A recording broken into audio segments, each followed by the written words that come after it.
Donc, je vais te montrer quelque chose.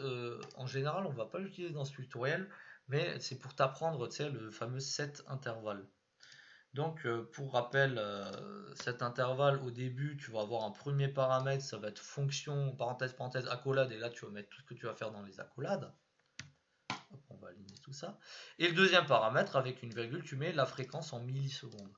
Quand je mets 1000, c'est toutes les secondes. Alors, je vais te montrer un petit truc. Imagine, je crée une variable, je vais l'appeler Toto, et qui devient égale à tout ce bazar, au fameux set intervalle. Comment on faisait pour voir tous les secrets d'une variable? C'est quelque chose que tu connais, c'est console.log. Il va m'afficher Toto. Donc là, on va voir des 1, des 2, et on va aussi voir Toto de temps en temps. Alors, là, bon, tu vois, il y a l'intervalle qui est en train de travailler à faire 1, 2, 1, 2, 1, 2. Et tout en haut, tu vois, ligne 84, c'est écrit tout à droite, il m'a écrit 3. Donc, ligne 84, c'est bien notre Toto. Notre Toto international. En fait, pourquoi Toto est égal à 3? Ça, il faut que je te l'explique, sinon c'est difficile à comprendre. En fait, chaque intervalle JavaScript lui donne un code, comme une plaque d'immatriculation de voiture. Là, en l'occurrence, son code c'est 3. Bon, me demande pas pourquoi. Des fois, c'est des nombres, c'est un peu des nombres au hasard, tu vois. Mais il faut que tu imagines que cet intervalle-là, c'est un chronomètre.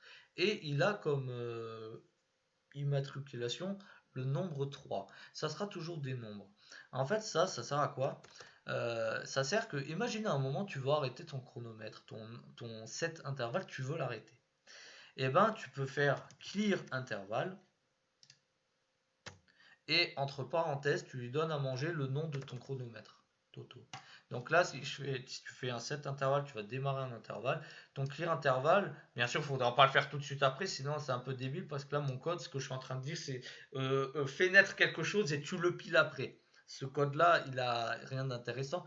Mais si un jour, tu veux faire disparaître ça pendant un événement, si on clique quelque part ou je sais pas quoi, il faut que tu écrives clear intervalle, entre parenthèses, le nom de ton chronomètre, c'est-à-dire de ton intervalle. Voilà, je referme cette parenthèse, ça ne va pas nous servir. Moi, de mon côté, je vais pas donner un nom à ce chronomètre parce que je vais jamais l'arrêter. Ça ne nous servira pas. Donc tu peux très bien laisser comme on avait fait avant cette vidéo en l'écrivant directement.